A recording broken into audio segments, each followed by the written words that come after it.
this meeting to order. Monday, September 22nd, the inaugural school board regular business meeting. Prior to the meeting starting here, just want to make an announcement that we are trying to communicate with the school director, Mrs. Booth, who will be trying to communicate in. So if you do hear noise, it's coming from this item right up front here. So at this time, please rise for the pledge of allegiance. I pledge allegiance to the flag of the United States of America and to the republic for which it stands, one nation, under God, indivisible, with liberty and justice for all.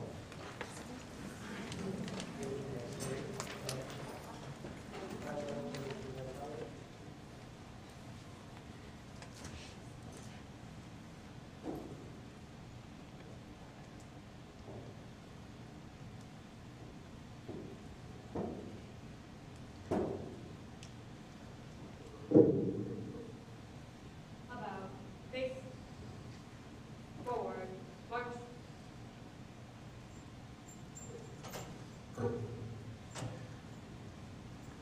Please join us in a moment of silence as we reflect on those serving in the United States Armed Forces, both past and present, the elected leaders of our state of Pennsylvania and the elected leaders of our nation. We have much to be thankful for our community. Please be seated.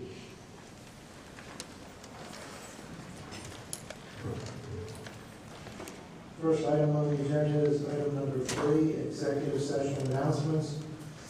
There were 2 executive sessions that took place. The first one on Monday, September 8th of year 2014 at 8:10 in the middle school conference room to discuss personnel and legal matters. The other one took place on Monday, September 22nd at 6:30 p.m. at the high school library to discuss personnel and legal matters. Next on the agenda is the superintendent's report. Dr. Christian. Thank you, Mr. Freeze. Item 4.1, our extended school year presentation. This evening we have Mrs. Scozen, Mr. Jones, and Mr. Ball, along with Dr. Costa, to give the board a snapshot of what took place this summer in our ESY program. Please. Thank you very much. We just prepared a really short 6-slide presentation. Of course, we'll answer any questions if they come up. But the ESY program is the Extended School Year Program. It is a federally mandated program. And we figured with the 5 W's, we'd figure out who goes and when, why, and what. So approximately 200 students attended this year. At this very moment, we have 854 students with identified disabilities in the district. So you could see we have a fair amount of students who qualified and who attended this year. When we look at the IEP team, when we meet with the student and their family, we meet once a year throughout the year, and at every meeting we have to determine whether they're eligible or not. So it's actually an ongoing rolling process that happens throughout the entire year. What is it? Again, I mentioned it's a federally mandated program, and it's really designed so that students who may lose the skills that they've developed during the school year over an extended break, that we can provide structured opportunities for them to continue to develop those skills and practice those skills. It's not really for progress. It's not designed for that. It's not designed to advance students. It's designed to help maintain those skills so they start the next school year where they left off. Lenny? When is ESY? We try to plan the program to start right after July 4th. And we have a 3-week window when school concludes and a 3-week window before school begins. So it's right smack dab in the middle of the summer. So we have 5 weeks, which begins this past year, July 7th, and concluded on August 7th. So we have 5 weeks. And it operated Monday through Thursdays in accordance with the school district being closed on Fridays. We had the elementary students attended from 9:30 to 12:30, so it was 3 hours a day. And the secondary students attended from 8 a.m. to 11 a.m. It's held at, for the elementary, it's held at French Creek, which is a centrally located school building. And what we do is we service students kindergarten through 5th. It would be their current year. They finished up as kindergartners, and we have them as kindergartners in ESY. What we do, however, with our 6th graders, we send our spent time in ESY transitioning in the middle school, getting acquainted with the locations within the school building, so that when school starts in the fall, they're prepared and know how to navigate from class to class, how to utilize their locker, and of course the other skills of reading, writing, math are also worked on at that time as well. We do the same thing for our 8th graders, who will now be in the secondary at the high school level, and they too then get the opportunity to be ready for the start of their high school years. And then we talked about federally mandated, but I think the real reason what's behind ESY is for our students that those 5 weeks during the summer that might lose the skills they acquired in the school year, really gives them the chance to maintain those skills throughout the summer.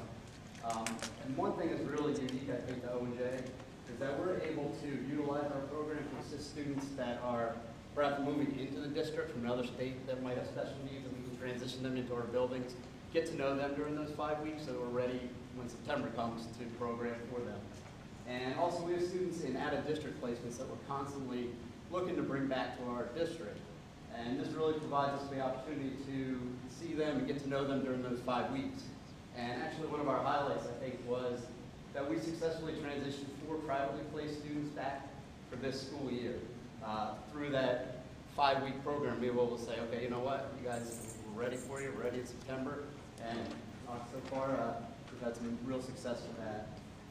And again, we talked about the transition between the buildings. For our students to be able to come up to the middle school when it's less crowded, less people there, less students there, navigate through the building during the summer is really an advantage. And one program highlight for me personally that's not on here, but you'll see on the next slide, is the end of year breakfast. That end of ESY that the students prepare for the entire building, which is my personal highlight. That's it. Thank you. Can I ask you one quick question? Sure. That's great, especially bringing back more students. There you go. I mean, that speaks volumes on how this program ran.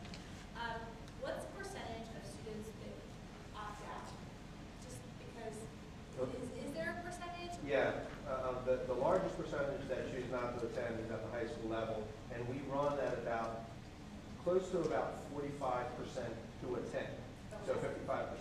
And there's a lot of reasons that you could expect. As students start to get older, they may choose to go and work a part-time job, or they might just want to break at 16, 15, 17 years old, even though they might, we might have identified a skill deficit area that we would like to help them maintain. We extend that invitation, and those families and that student might just say, thank you very much, but we're going to try to have a summer here. Yeah. So. And then, do you find that those students need a little bit more when the school year begins, just to get them, like you said, no growth, but like back in the frame of mindset of working on their academics and social goals and whatever their IEP states? Like, do you find that you need a little bit more support, not taking advantage of it? No, our staff at the high school, I can't speak for the other buildings, but at the high school,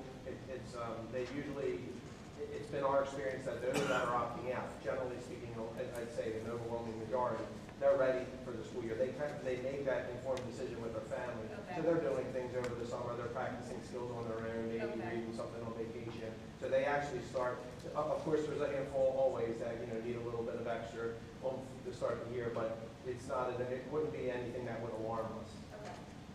Thank you. You're welcome. Any other questions from the board? Thank you very much. Item 4.2, Student Government Executive Council President Report. Zach? Thank you, Dr. Christian. I'll start with the high school first. Wildcat Ambassadors hosted new student orientation in August. They participated in 9th grade orientation and were also present in the hallways the first day of school wearing their ambassador shirts to help direct students as needed. Student Government is helping Barbara Green host a Pretty in Pink fundraiser to raise money for Susan G. Komen on October 11th. Students throughout the building are getting ready for the Spirit Week and Homecoming Weekend from October 14th to October 18th. The NJRTC members, will provide assistance as parents navigate the building on back-to-school night. Several National Honor Society students assisted French Creek with their book fair / ice cream social. Now on to middle school. Middle school sports and extracurricular activities are off to a great start, with a significant amount of our student enrollment participating in marching band, color guard, soccer, field hockey, football, and cross country, just to name a few. Students and staff are amazed how quickly September has flown by. Urge our middle school community is looking forward to a great year. Now on to the elementary schools. The elementary schools have open houses and welcome new and returning students and their parents back to school.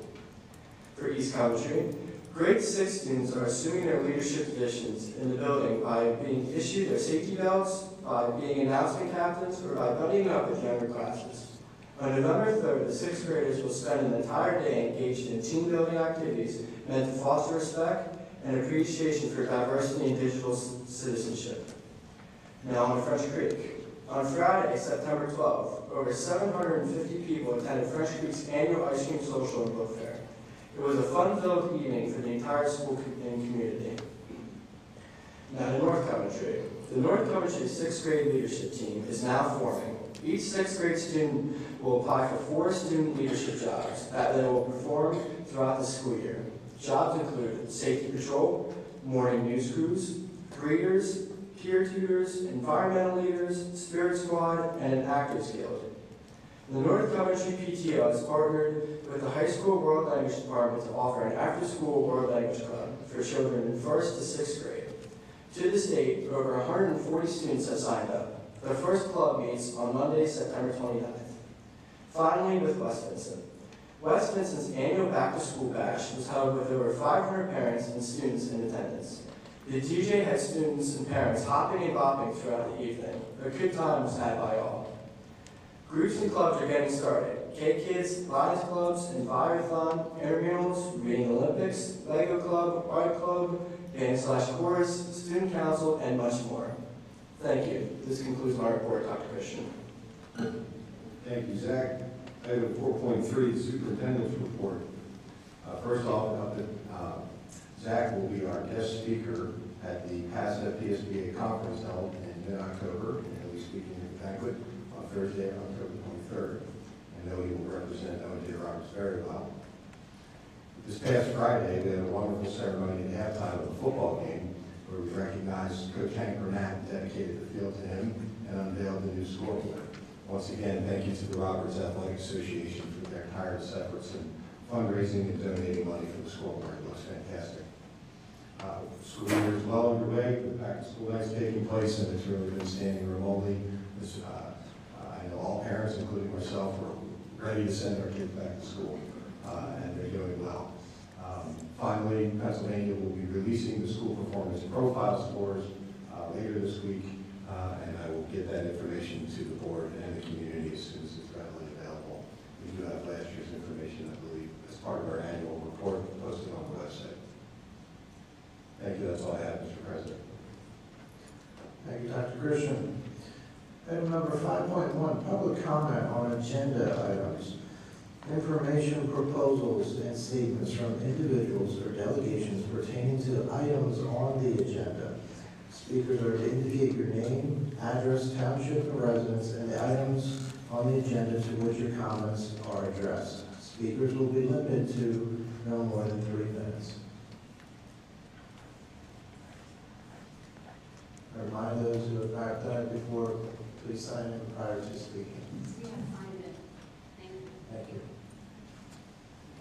My name is Tracy Meyer.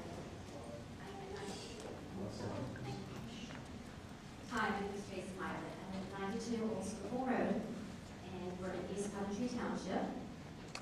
Tonight, I'm going to read to you the petition presented to administration by the players of the girls lacrosse team. It reads as follows.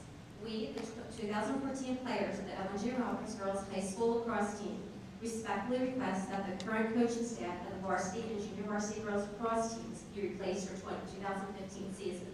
We also request that no parent be allowed to coach, paid or volunteer, while their child is actively in the program.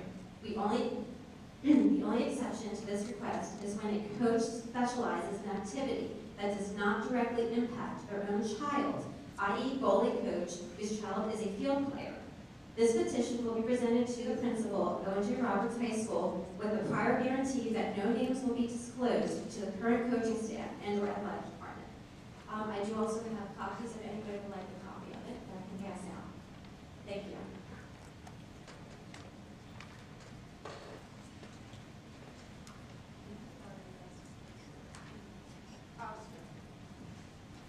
Kathleen Wade, Nottingham Drive, East Simpson Township. Years ago, I campaigned for many of you, and you successfully brought camaraderie to the board. However, I hope you haven't lost your way and still vote for the best interest of the students. You're elected by a majority vote, and I trust you respect the majority opinion of the lacrosse team. I hope you consider the message you send the students and parents of OJR when you vote on the proposed coaches. Your vote tonight will teach the players a valuable life lesson. As the board knows, this is not the first year you have heard from parents or players that they have come to you for help regarding this lacrosse issue. Last season, parents were begged by their children to not say anything during the season because players were fearful of retribution from the coaches. Once the season was over, folks began speaking up and voicing their opinion, even though they knew it could ultimately hurt them. The players organized the petition, not the parents. The majority of freshmen were not even asked to sign the petition. Including all 28 roster players, over 2/3 of the total team signed this petition. And even more troubling is that the 22 players asked to sign, 19 of them did. That's 86% of the players, the majority on this team. I have a couple questions if administration asked the coaching staff these during their interview processes. When 2/3 of the team doesn't want you to coach, why do you want the job? When there are over 60 pages of complaints documented, why do you force yourself on this team that doesn't want your leadership?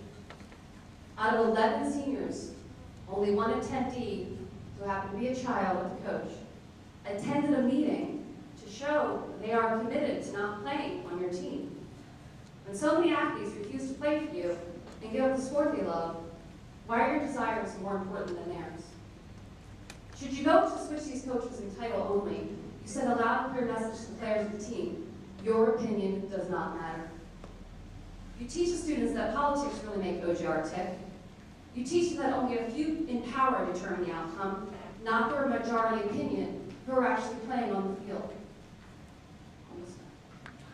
As one parent cowardly posted anonymously online, they must be a bunch of bench warmers and whiners who should have been cut from the team. Really? Cut 2/3 from the team? You teach these kids that it's okay for a parent to bully them online, and that administration will not support them. You teach them to shrivel to the political power and be meek and mild and just quit playing because it's easier to quit than to fight for what's right. To the brave students who are about to speak publicly on this issue tonight, I applaud you. We live in a country where you're entitled to freedom of speech. Use your constitutional right, let the haters hate. Don't let anyone make you feel like your opinion doesn't matter, because it does. Don't let anyone bully you into silence. Fight for what you believe is right, stand up to the bullies, be passionate, believe in your ideals, and be empowered to correct the injustices. This is the life lesson I hope you learned today. And finally, please know, whoever coaches you will be cheering for you on the sidelines. Thank you.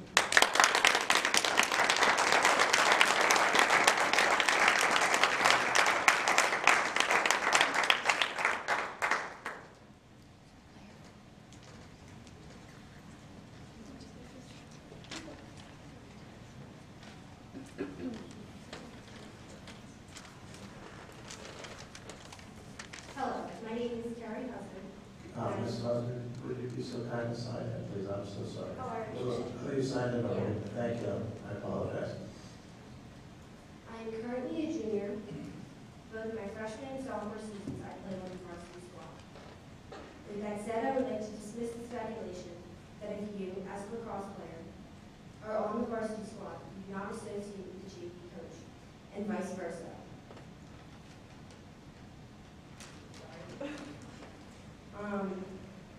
Now with that said, I would also like to make it clear that I was treated with decency my freshman year, while other players were not. So I know the distinction between being treated unfairly and poorly and being treated in a just way. just to justify the fact that they are not the right match for our team. Excuse me for being blunt, but I do not think that the proposal that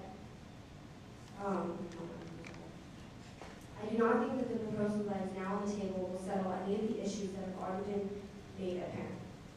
I will not waste your time by rehashing all the gory details of the injustice that both of these coaches have dished out to us, because you have already been provided with such details in the book. I hope you gave us the courtesy that you actually read the book. But I would like to provide you with a little insight as to what we went through this entire past season. After an away game at Redacton, many of the varsity girls had to play on JV, because the JV squad was short of girls. As JV was warming up, varsity girls sat along the sideline. A reporter then approaches me and asks to interview me. As I am about to agree, Coach Stone intervenes, saying that I simply do not have the time because I was playing in the JV game. The reporter then lingers around where I'm sitting for approximately 8 minutes before he goes to Coach Stone and asks to interview Morganstone. Coach Stone happily accepts, even though Morgan, just like me, was also playing in the JV game. I am not upset about not talking to a reporter and not getting my name in the paper. It is the pure fact that Coach Stone robbed me of an opportunity that I should have been granted and gave it to her daughter. Imagine the situation from my perspective. As an athlete, you should hope that your coaches want the best for you. But in this situation and many others, I found myself questioning that. I would now like to point out that though many of the statements documented in the book are directed at Coach Stone, I feel the need to clarify that Coach Lavelle did not mean to stop these actions, and in most cases participated in said action. I have experienced this firsthand and have witnessed this happen to my fellow teammates. Too many games and too many practices, the girls end up bawling their eyes out because of the harsh actions of these coaches, myself included. To watch my sisters and teammates be beaten down to the point where they not only hate the school across, but hate the sport altogether was very depressing. I spent more time this season crying than I did celebrating the season. Many girls can account for that. All I'm requesting is that when you make your final decision, you take into account the feelings of us student athletes, those that are speaking against this dilemma, and those that are already too afraid to speak their mind. Please remember the bravery it took us all to stand up for ourselves, knowing that if this situation is to not go the way we wish, we will face more discrimination than before. Thank you for your time.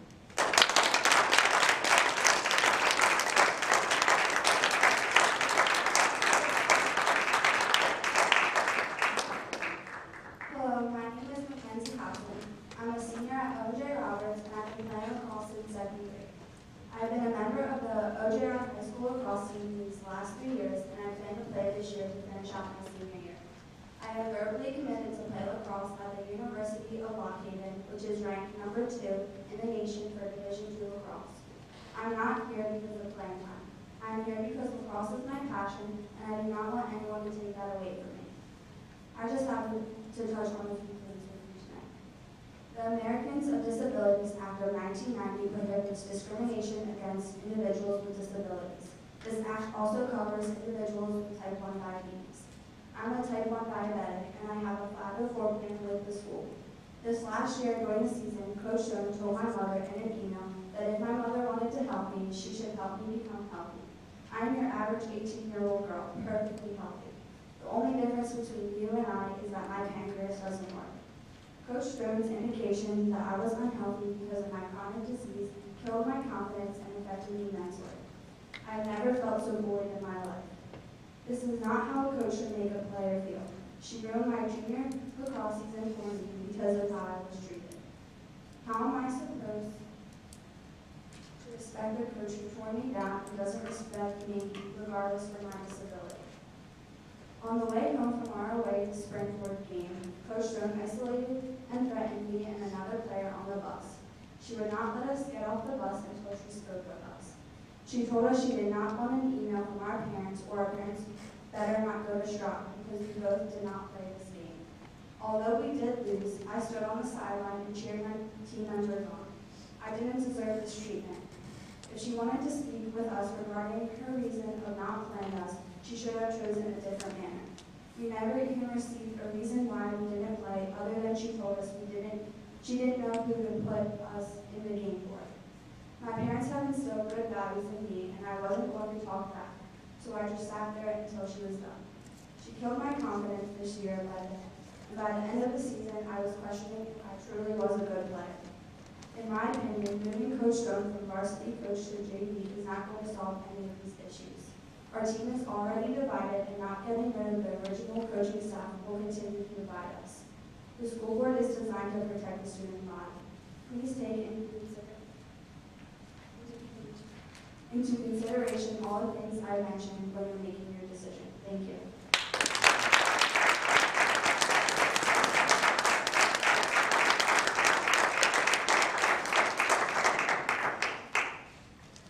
My name is Mark Miller, 1242 Thomas Coventry Township. Good evening. My name is Mark Miller. I've been playing lacrosse since 4th grade and have played on Coach Stone's teams in 8th grade, 9th, 10th, and 11th. As everyone in this room is already aware of this coaching situation, I would like to know why it's being recommended just to switch up the coaching staff.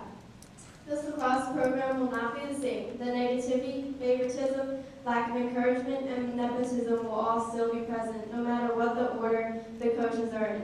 These coaches have no respect for the kids on the team. It's ridiculous to be yelled at by Coach Lavelle for asking to stretch before running laps around the gym, as any athlete should, or being told to wipe that look off my face like your dog just died.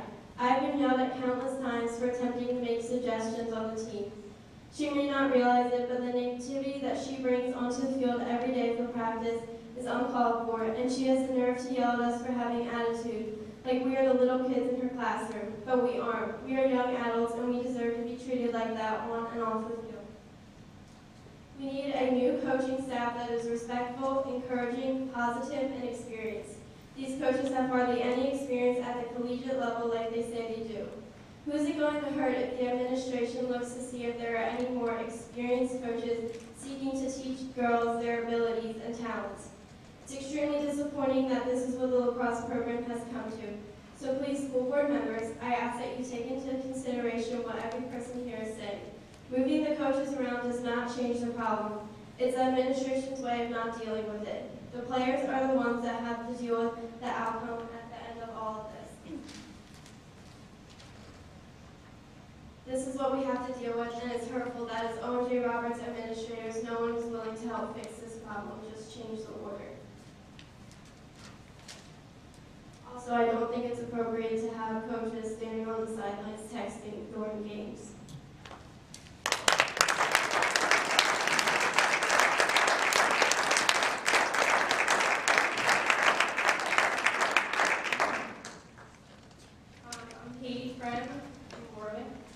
Good evening. Tonight I'm standing up here on behalf of the O.J. Roberts girls lacrosse team. I stand here and speak not only for myself, but a majority of the girls of the 2015 season that's approaching. For the year 2014 lacrosse, the season was not like any of the others. This was because of the coaching staff. As a player, my love for this game was changed in many ways, just like other girls. I've been playing lacrosse for my whole life.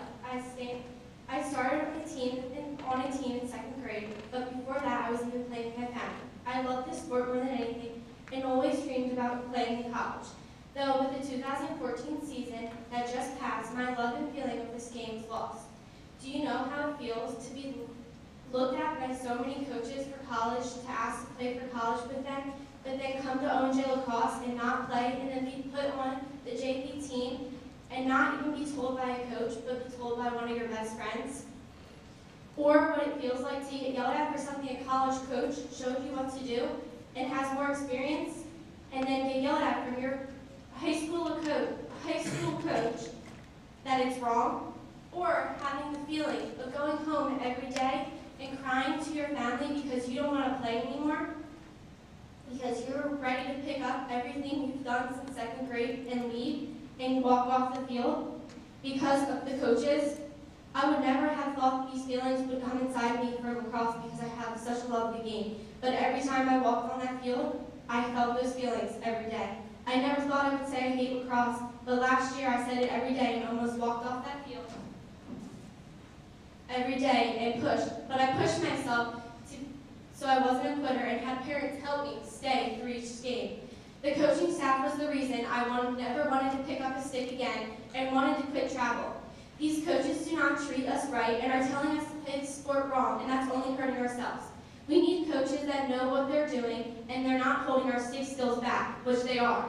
These coaches made us hate the game and even had players quit that used to love playing. So I'm standing here in front of everyone tonight at O&J, and I speak for all my lacrosse girls, and I say, if these coaches are here next year, I will not be playing. Thank you for your time.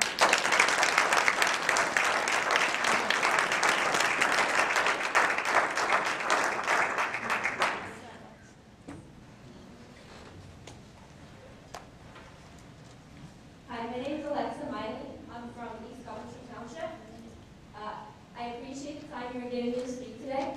I've been playing lacrosse for about 10 years now, and I have pursued gymnastics and basketball along the way, so as you can now see, I've experienced with a decent amount of coaches throughout my athletic career. And I haven't been more disappointed in a high school lacrosse season. I have been on Owen J. Roberts High School lacrosse team for 3 years now, and have verbally committed to play lacrosse at Lock Haven University. I would like to pursue my fourth year here for my senior year. Although how can one be expected to play on a team where every individual is divided? Players and coaches do not have respect for each other, and this is quite embarrassing. Throughout last year, I have never been more demotivated to play the sport I love. As I was put out of the game, or ignored without any direction of what I ever did well or wrong. I still try to push myself towards the end of the season. Instead of my season being a place where I could go and have fun and still compete to win, it was a place where I dreaded to go and felt like I had to watch every move or even what I had to say. On the night of our game at Springford, a fellow teammate and myself were benched the whole game without any reason to why. As the game continued into the second half, Owen J. still behind Springford, and our head coach commented that she had no one to sub in for anyone, that she wasn't sure who to pull or put in.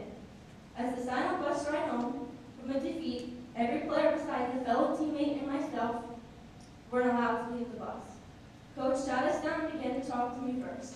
Within this conversation, I was directed to try and make the situation better with Coach from that night. I was not allowed to go to my parents or Stroud with the situation. It was very uncomfortable, especially when I had to give and receive an unwanted hug from someone I felt bullied by before I could even leave the bus. And I am not the type of person to be affectionate. Also, my fellow teammate was still on the bus as I left. To me personally, I felt bullied, especially when the night at the varsity athletic boards took place. My name was not on the roster of ever even played or being part of the team. Yet the administration saw this and took no action. Yet again, they are allowing a fellow teammate's parent bully their fellow athletes on social media, but not once but twice, in which any other case is against school policy. This is pathetic on both parties. When will enough finally be enough? Why should this be going on any longer? Why will the coaches come back having no one's respect and then disrespecting others? Will the administration finally stand up for their students or let them suffer? Are the questions I now present to you. Thank you.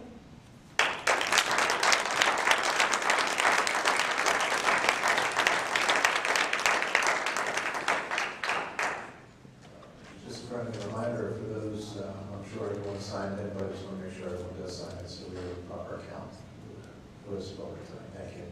I did sign in. Thank you very much. Jennifer Erickson. I live at Hartman Road, 123 Hartman Road in South Liberty Township.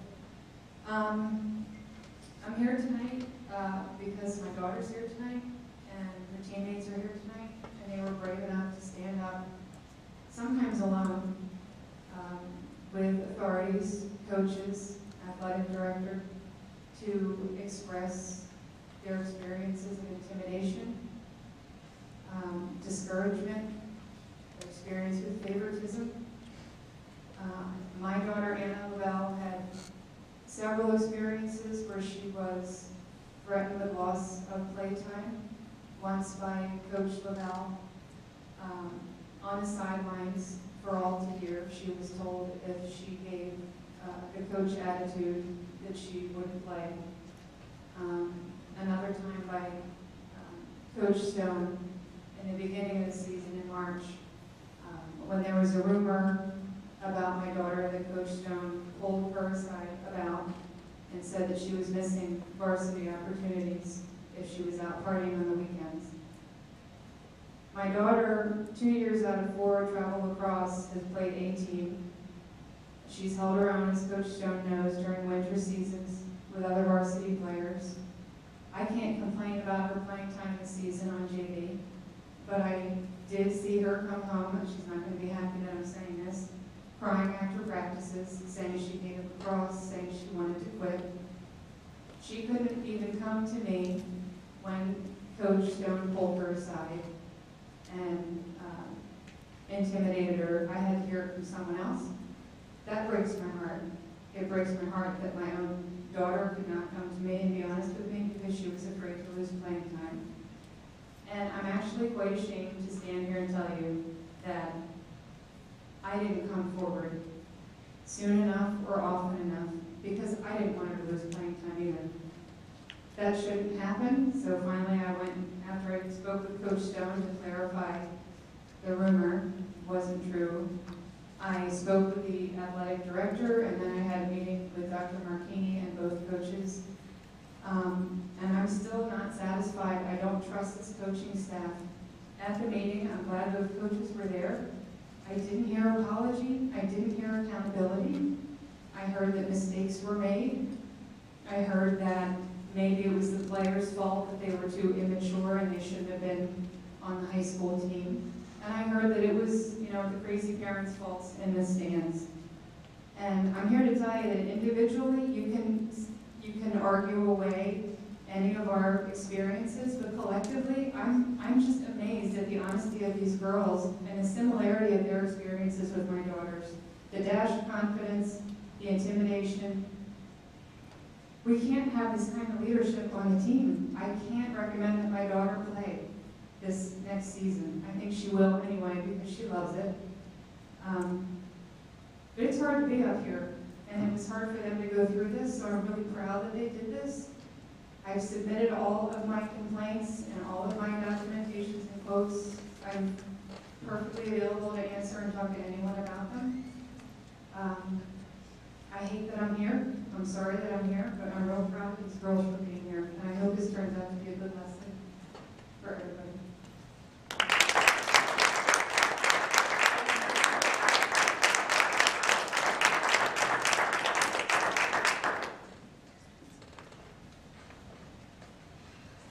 Doug Stowner. I live in East Hampton Township. Here this evening, not because I wanted to, but I felt the need to. When I saw the recommendation by the school board to simply shuffle the coaching situation around, it angered me. I felt that there was a failure process. What you're hearing here this evening is many examples of bullying. Bullying within our school district. Would it be accepted if the teachers behaved in that way? Absolutely not. The message you're sending with your recommendation is bullying is welcomed in Owen J. Roberts School District. You're sending the message loud and clear. Bullying is tolerated here. It's acceptable. Maybe we'll shuffle the deck if we need to a little bit, but it's okay. It's okay to bully. Everybody's enraged about the NFL situation. How the judge and the jury makes a decision and then appoints his own committee to review his decision. Doesn't seem right. There's a lot of desperation here tonight. You're hearing passion. These are brave, brave girls that are standing up despite the bullying they've put up with. They're doing it. Very, very difficult situation for all of us, but I appreciate the time here this evening.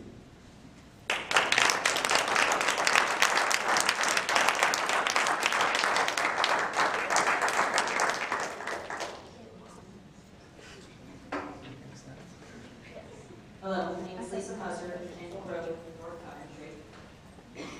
Dr. Christian noted at the last committee of the whole meeting that sometimes there aren't any issues, they're just optics. And this was quoted in the paper. It appears that administration's recommendation for the girls lacrosse team is optic as well. I want to give you an analogy. You have a stain on your rug. You need to cover it up. So you rearrange your furniture, put a table over it, the stain goes away, nobody knows any better. That's the optic solution. A tactical solution is get the stain out. Remove the stain. It might take some work, but then the problem is gone, and you can arrange your furniture any way you want. By allowing Amy Stone to continue to participate in the Girls Lacrosse program, you are permitting hidden agendas to continue. In regards to Sean Lavelle, she was just as much a problem as was Amy Stone. She was the accomplice of the co-conspirator. She had repeatedly told these players, stay out of it, mind your own business, whenever they tried to console another player who had been treated unfairly by Amy Stone. My question to you, what is it that the girls needed to stay out of? We lost several players from the previous years that played lacrosse as their second sport. We want kids to play more than one sport, correct? But they quit because of the treatment and lack of coaching from Sean Lavelle, who the administration is nominating as our head coach. To them, committing their time and receiving demeaning treatment was just not worth it. I want to reiterate, when 19 of 28 players, or over two-thirds of the team, signed a petition requesting that the JV and varsity coaching staff be removed, doesn't that highlight that there was a problem? Please understand that these girls did not regard this petition lightly. They put a lot of thought into it. How is over two-thirds of the team optic? I would like to inquire also why it is now recommended to have 3 coaches versus the 2 that we've always had. The school is willing to spend an additional $3,200 for what? It disturbs me to know that our school is willing to pay to camouflage a coaching problem, but is now making our National Honor Society students pay $8 for their own gold corals for graduation day. The school has always picked up this expense. What is happening to our priorities? Instead of covering up the problem, I would like to request that the school board fix the problem. Fix the problem so that my daughter doesn't have to be the brunt of jokes from other OGR coaches about how she was treated by Amy Stone. Yes, this was done to her, right in front of her, but she volunteered at a basketball fundraiser. When coaches, I also want you to fix the problem that my daughter doesn't have to endure assistant coach Paul Hebert trash-talking her at one of her travel lacrosse games, loud enough that her other players, team members, heard it. When other coaches with OGR commented that if they were to do the same things as this coaching staff did, that they would have definitely lost their jobs, something's not right.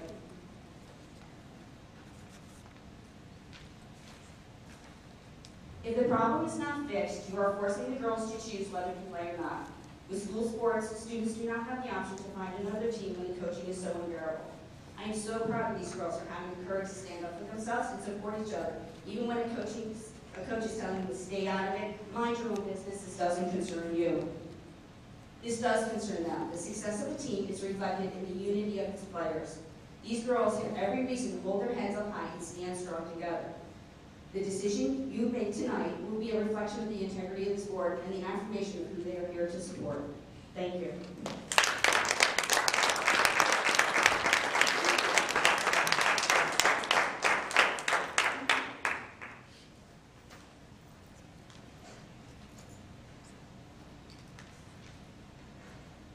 Hi, my name is Maggie Hudson.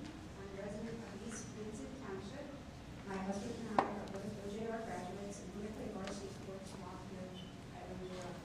I also play lacrosse in college. I have 3 daughters, 2 graduated from OJR and are members of the softball team and won several PAC championships. The youngest daughter is a senior this year, a member of the lacrosse team, and is really committed to play lacrosse in college. I've been involved in sports in one capacity or another for most of my life. One of the values that my husband and I have instilled in our kids is sportsmanship. My daughter was on varsity this past season. She has led it the past 2 years.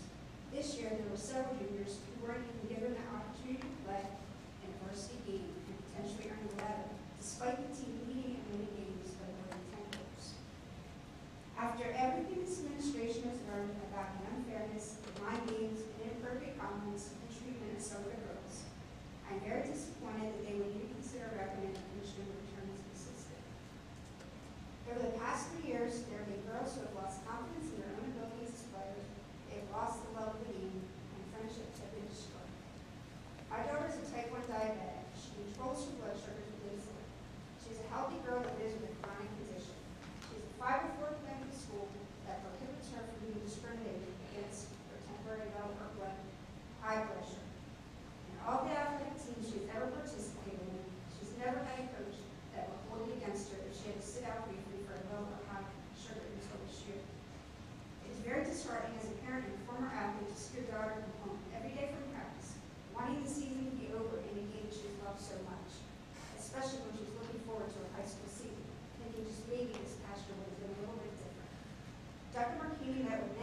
parents this past summer. When I met with him, he expressed to me that his goal was to make this upcoming year a positive experience for the girls. He relayed to me that he was hearing some of the same common themes from many of the parents he was meeting with. I really came away from him meeting with him feeling that he would truly recommend the right thing for these girls to be a coach. I really would like to know how switching the head coach with the assistant coach solved any of the problems and made a positive experience. Do they honestly think this is the right answer and things will be different? You don't have to like the coaches, but you do need to respect them. Respect is earned, and there is none. It's gone. You may or may not be aware that several years ago, the head coach for lacrosse was not recommended by the school board to come back to coach because of much less complaints, despite the majority of the girls in the team wanting her to remain as the coach. Now you have many more legitimate complaints. A good portion of the girls who do not want the coach back because they truly wanted to have a positive experience this year. It was a bad idea and conflict of interest on more than one account 4 years ago when she was hired with 2 daughters on the team. Please help to make this a good year for these girls. This is high school. For many of them, the last time they will ever play lacrosse. They can't get this time back. I'm asking you, please, do the right thing at the right time for the right reason. Thank you.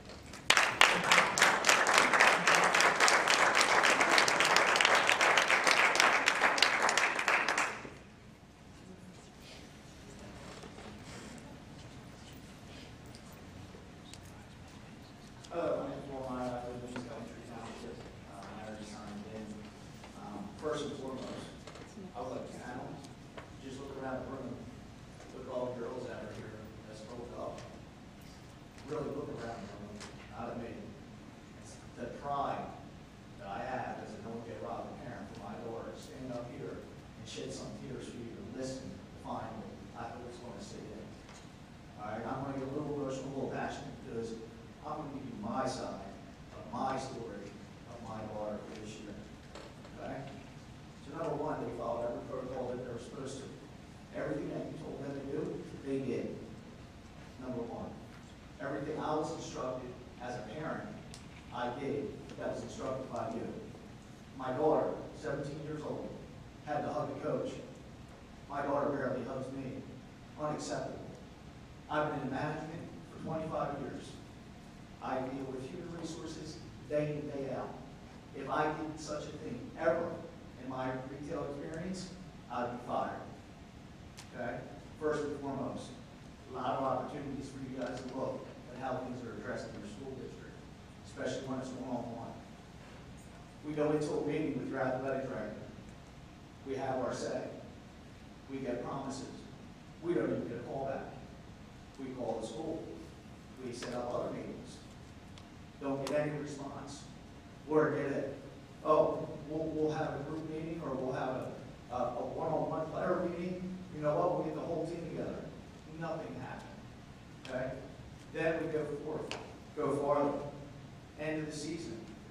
Daughter doesn't play her last game. She sends an email prior to the game because she's so upset she doesn't want to play for OJ because of the coach. All of a sudden, you think that is because my daughter quit the team. My daughter played every game, whether she sat on the sideline being benched by Coach Stone, or if she was there to play. She didn't even get recognized on the announcement letter that she even played for OJ, number one. My daughter played the entire season, didn't miss a single game except for districts, and didn't let her. Show me in your laws where that is. Who gives anybody the right to hold somebody back like that? Still waiting for that verdict. It's been a month now. Okay? A couple other things I'd like to go over. A couple questions that I have as a parent that maybe at some point the school district could answer.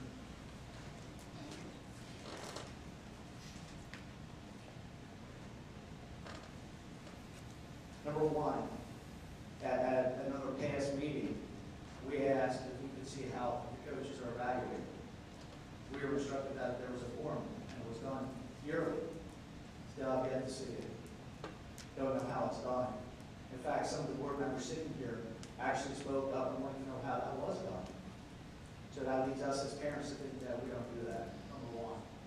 Number two, how do you come to the decision for a coach? As we discussed in previous meetings, if you look back at the notes, it was said that you guys were going to look at it and evaluate it. I hope this board didn't look and evaluate it. This is what's going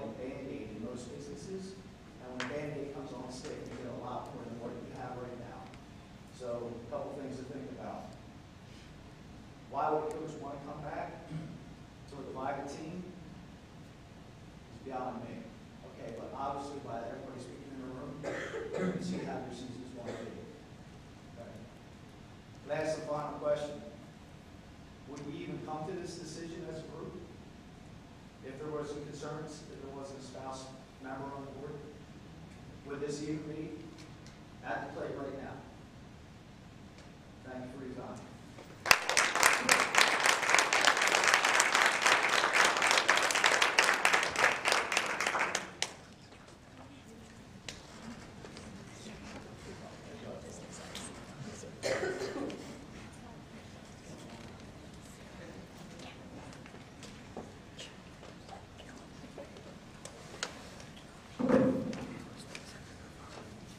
My name is Mark Sully. I obviously don't coach lacrosse, but I've been coaching youth sports for about 35 plus years.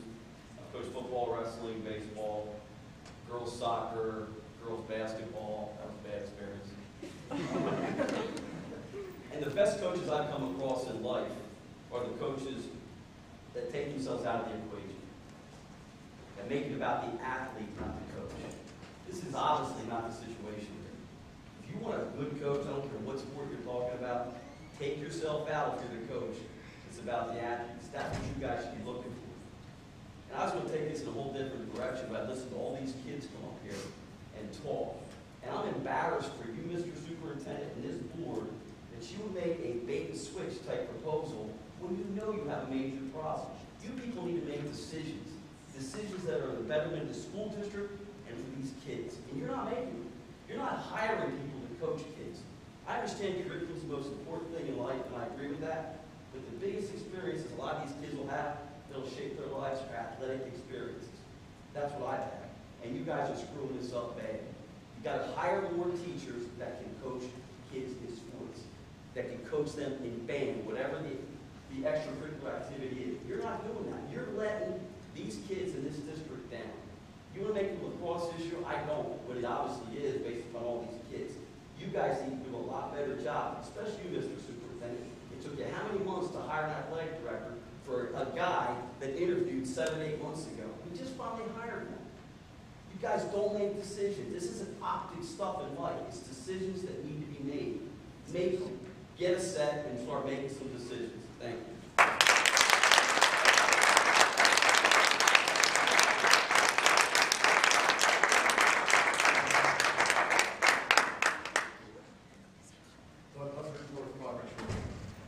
After hearing all the information presented tonight, and assuming that you have done your due diligence by reading the material that was previously provided, I would only expect that the voting members of the board could come to the proper conclusion concerning the coaching situation for the OJR girls lacrosse team. This conclusion should be one that best serves the majority of the girls on the team and not the family and the friends of the existing coaching staff and school board members. The athletic department and the administration has failed these girls by not standing up for what is right, not standing up for the best interest of the team. They took the easy way out. They should have taken the higher road and supported the OJR students, not the OJR school board members. They lacked the courage, the work ethic, to find competent coaches who would treat all of these girls and the members of this team with respect. Let me ask you a question. Would any other coaching position within Owen J. Roberts get this much attention, basically wasting taxpayers' money? If the coach was not the wife of a school board member, I would hope the board will display the sensibility to make the right decision for the players and bring back integrity to the program. I wish Mr. Stone was here. Because Mr. Stone, and Amy, you can give this to your husband. Mr. Stone, I would also like to request that you resign your position from the board, since you stood by and allowed the integrity of the team to be sacrificed for the sake of your family's personal interests. You guys have a job to do tonight. Please do it. A whole room of people here don't want you folks. Listen, Amy, could have jumped on the bandwagon. I could have jumped on that bandwagon, kissed your rear end, like certain people do, but I took the higher road. School board, please. Okay, Address the school board, not the individual. I took the higher road. You need to address the board. Thank you. All right, Thank you. that's fine. I took the higher road, knowing that my daughter was going to probably take some crap for it. I could have jumped on that bandwagon and been on the stone bandwagon, and my daughter would be fine right now. Wasn't the thing to do. We stood in the stands and watched these other players being attacked and not being treated right. I can't do that. I just can't do it. And as far as for the parent who said it was scrubs who were complaining, well, there's a scrub that's accumulated over 180 points for this team. Okay? And she did that in her freshman and sophomore year. Despite having her playing time taken from her. And to that parent who thinks it's about playing time, it's not about playing time. It's about having the right kids on the field. The right kids to get the job done. The right kids were not put on the field. Thank you.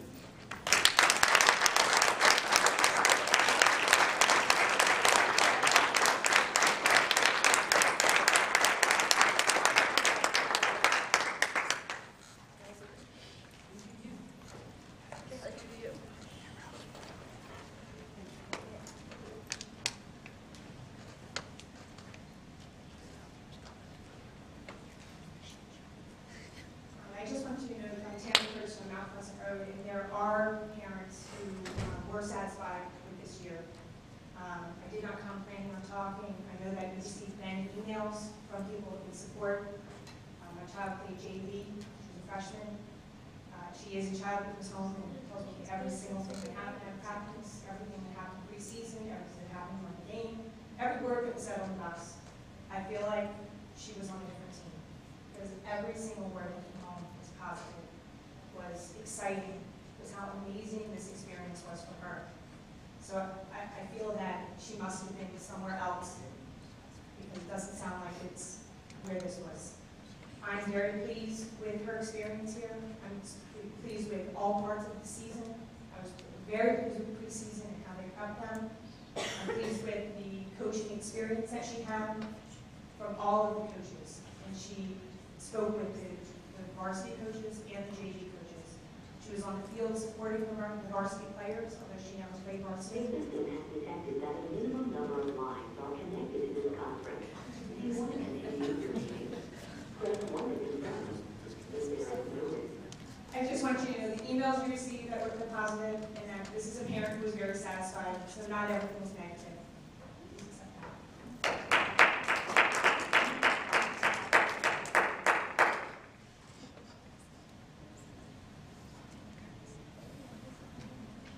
Are there any other public comments at this time? Seeing that there are none, moving on to item number 6, board committee reports. There was a committee of the whole that met on Monday, September 8th at 6 p.m. in the middle school LGI room. The following committees met at that time: Buildings and Grounds, Curriculum and Instruction, and Legislative and Policy. Item 6.2, Buildings and Ground Committee. Mr. Kleinfelder. Thank you, Mr. Freeze. The Buildings and Grounds Committee met as part of the Committee on the Whole meeting Monday, September 8, 2012 in the middle school LGI room. And then architects provided an update of their evaluation of the East Vincent construction project and provided 5 options for the board to consider for moving forward with the East Vincent and East Coventry construction projects. The next Buildings and Grounds Committee meeting is scheduled for Wednesday. It's not a Monday. It's a Wednesday, October 8th at 7 p.m. in the administration room of the board, in the boardroom of the administration building. That concludes my report. Thank you, Mr. Kleinfelder. Moving on to the Chester County Intermediate Unit, Mrs. Vargas. The Chester County Intermediate Unit Board of Directors held its monthly meeting on September 17, 2014 at the Technical College High School, Pickering campus in were discussed. Prior to the IU board meeting, the IU Board of Directors attended a presentation at the meeting of the Chester County School Authority Board on the renovation plans for TCHS Pickering campus.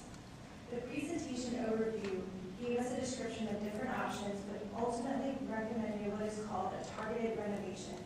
A targeted renovation addresses primarily facility concerns, supports the introduction of new programs and enhancements of existing programs, and will offer significant improvements within budget constraints.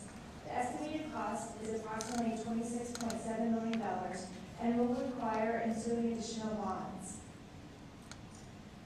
Next, the CCIU continued to explore the benefits of creating a charter school in partnership with the Chester County School District. It is one of the CCIU board-approved goals. During the past few years, the CCIU has worked with several school districts to explore how a partnership charter school could create a valuable opportunity educationally for students, as well as long-term positive financial implications for the district itself. Unfortunately, the entire board isn't on board with this particular idea, so we had a presentation on the rationale behind the partnership with the charter school, and the IU provided an update on progress towards this goal. The presentation highlighted the financial impact of a charter school tuition on Chester County school districts and the need for a new approach instead of spinning our wheels and losing kids to virtual and brick and mortar in the county. A few board members requested additional information. Specific sessions will be scheduled for those who are interested. So once I get that information, if any of you are interested, I'll make sure that you know about it. A special request came from President Wolf and her Abbott Grove School District. They have so many new board members in the district that President Wolf asked if the CCIU could attend Abbott Grove and Abbott Grove board meeting and present an overview of the IU and its services. If we're interested in that, they can do it for us as well. Our next school board meeting will take place on Wednesday, October 15th, 2014 at 8 p.m. at the Child and Career Development Center in Coatesville. And that concludes my report. Thank you, Mrs. Barkers. Moving on to curriculum and instruction, Mrs. Barkers. The Curriculum and Instruction Committee met as a part of the Committee of the Whole meeting on September 8th. There was one presentation for the meeting. The curriculum staff provided information about the Technology Academy, which took place right after the end of the school year in June. Over 275 teachers participated in professional development, and 207 teachers earned graduate credit from Munich University as part of the week. Teachers chose technology integration sessions and were taught by other teachers and district staff. Many educational materials were created during the week, and teachers were able to make use of new tools throughout the summer. The presentation included summaries from several sessions, such as survey and formative assessment tools, social media, STEM instructional strategy, and ebooks. Teachers provided feedback about the Technology Academy and the experience, and are asking about plans for next year, which I believe are in the works currently. The next curriculum instruction meeting is scheduled during the Community Bowl on October 13th. And finally, with my report, I'd like to say that in my back-to-school nights in the middle school and elementary school, it's also the technology in action. It's pretty cool because I could relate it back to the presentation that we had at the Committee of the Whole. And that concludes my report. Thank you, Ms. Barkers. Finance Committee, do either Mr. Hughes or Mr. Kleinfelder have a report at this time? Thank you, Mr. Hughes. Moving on to the Legislative and Policy Committee, Mr. Hughes. The Legislative and Policy Committee also met at the September Committee of the Whole meeting. We reviewed the parents as coaches policy, and we do not have the next meeting scheduled. Conclude our report. Thank you, Mr. Freeze. Thank you, Mr. Hughes. Personnel Committee, Mr. McCall. No report. Thank you, Mr. McCall. Item 7, recommended routine matters. These are consent items. These are consent items number 7.2 through 7.15. Do I have a motion? Moved by Mr. McCall. Second. Second by Mr. Kleinfelder. Any discussion? All in favor say aye. Aye. Opposed? Motion carries. Item 8, approval of routine matters. 8.1, approval of meeting minutes. Do I have a motion? Moved by Mrs. Marcus.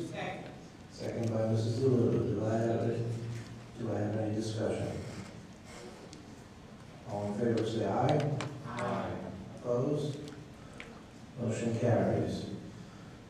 At this time, board communication. Is there any board communication, Mrs. Cremon? Mr. President, I have not received any communications for the board. Thank you, Mrs. Cremon. Item 10, board discussion. Is there any board discussion at this present time? Seeing that there is none, old business. Seeing that there is none noted, moving on to item 12, approval of personnel matters, consent items 12.2 through 12.17. Do I have a motion? Moved by Mrs. Marcus. Second by Mr. Kleinfelter. Any discussion? Mr. President, this motion includes the coaching. That's correct. Dr. Christian, do you have any comments? Thank you, Mr. Hughes. I certainly do appreciate our students who came up and spoke this evening, as well as our community members and parents. I have received, along with the board, multiple emails, both requesting for a new coaching staff, but I've also received many emails asking to preserve the existing coaching staff. The program has enjoyed, in my 2 years here, success at the Pac-10 and District 1 level. I certainly think Coach Stone has been a vital part of that lacrosse program, along with Coach Lavelle. At this point, after talking with Dr. Marchini and having conversations with the athletic department, I think Coach Stone sees her role as a transitional one, and Coach Lavelle has playing experience at the Division I collegiate level at Drexel University, where she was the team captain. She also was president of the Student Athlete Advisory Committee at Drexel and attended the 2005 NCAA Leadership Conference. I think the opportunity to add Coach Clarence Janelle brings seasoned leadership as we move through this transitional process. Additionally, he works in the high school and will be able to communicate with our student athletes during the day.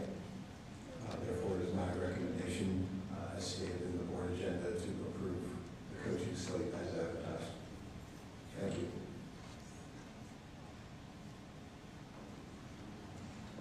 Just to follow, so is there any information that you heard this evening from the comments from the public that you have not heard or investigated prior? I believe there were some new things, but I couldn't articulate exactly what, but we've heard many of the comments via email conversations. Did you hear the comment about bullying? Or maybe it's the Wasn't fact I that clear? everyone's You unexperienced. heard 10 girls talk about bullying. You must wait for the next Oh, time sorry. to speak. Is there any other discussion items at this time? Have you satisfied with your answer, Mr. Hughes? Yes.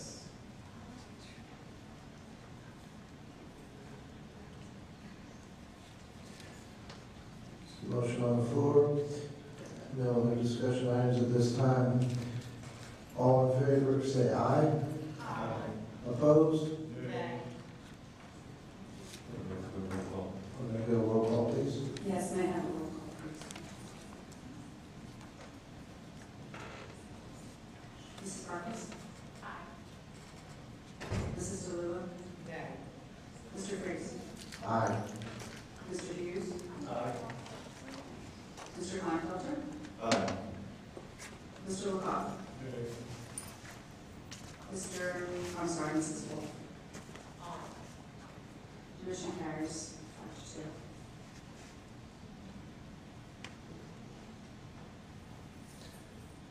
Thank you very much. You guys are capitalists. You're all capitalists. Oh, sure, I'll be happy to do it. No problem.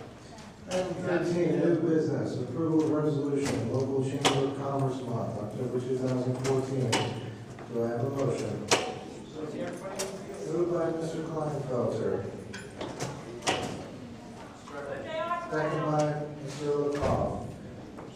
Any discussion? All in favor say aye. Aye. Opposed? Motion carries. Item 13.2, approval of 2015 PSBA officers and at-large representative. Moved by Mr. Kleinfelter. Second by Mr. Hughes. Any discussion? I guess we can't put your name back in here. Too late. Too late. Just go back in.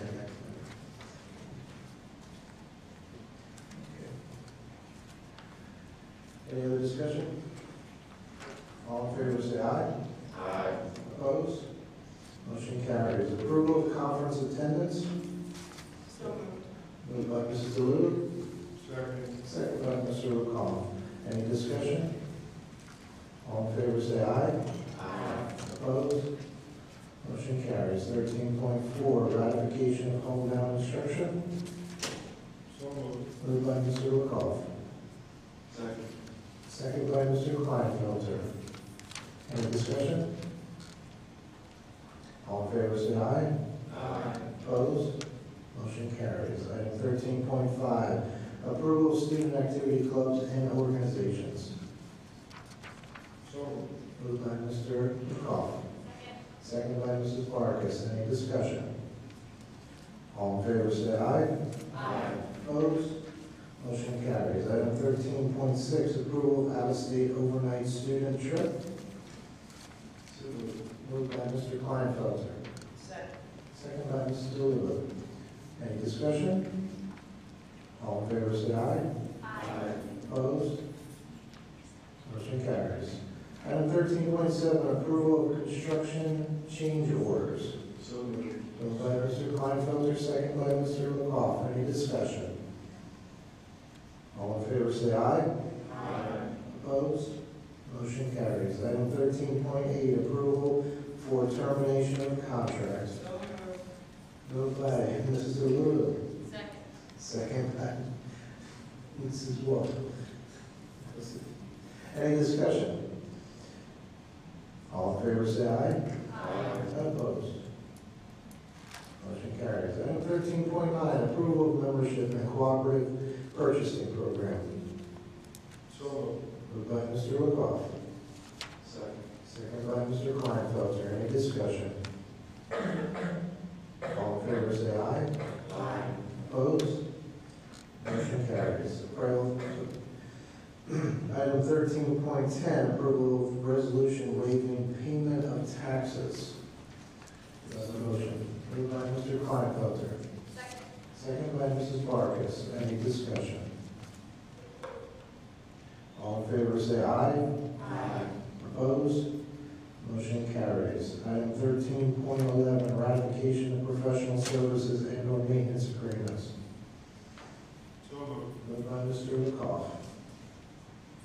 Second by Mrs. Vargas. Any discussion? All in favor, say aye. Aye. Opposed? Motion carries. Item 14, public comment, information, proposal statements, and/or questions from individuals or delegations pertaining to any item. Speakers are to indicate their name, address, and township of residence. Speakers will be limited to not more than 3 minutes.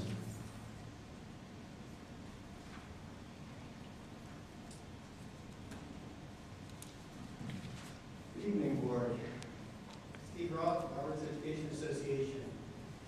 The RA would like to thank the Board for not blindly creating a coaching policy which would have been detrimental to the student athletes in our district. Many teachers are coaches in this district, and they provide outstanding service and integrity to the programs. And in some cases, yes, they even coach their own children, but they do so with the same degree of commitment and integrity they have in the classrooms. Your decision at the committee of the whole meeting sent the message to the teacher coaches that you respect that commitment. And for that, we thank you.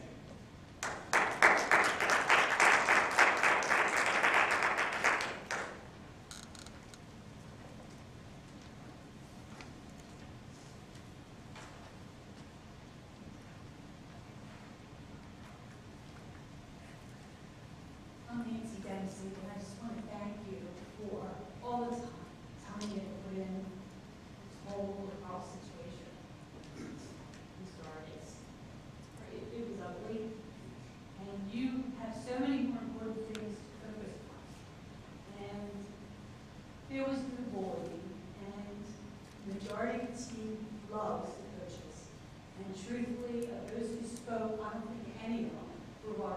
players, and there was a lot of unfounded conversation, and I hesitated coming up because of their board. Anyway, thank you for the time you put into this, and you made the right decision.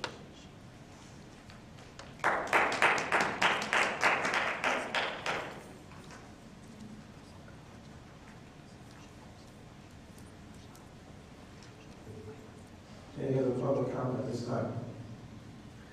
Moving on to item 15, board request for information. I don't know if I missed it, but I requested the last board meeting that we had, the amount of money that we spent on busing for private school. It was out there. Yes, we actually included it in board on, but it is about $9,000. Okay, thank you, and I will look at it. Any other board members requesting for information? Moving on to item 16, adjournment. Do I have a motion for adjournment? So moved. Moved by Mr. McCall. Second by Mr. Kleinfelter. All in favor, say aye. Aye. Opposed? Motion carries. The meeting is now adjourned. Thank you all for coming.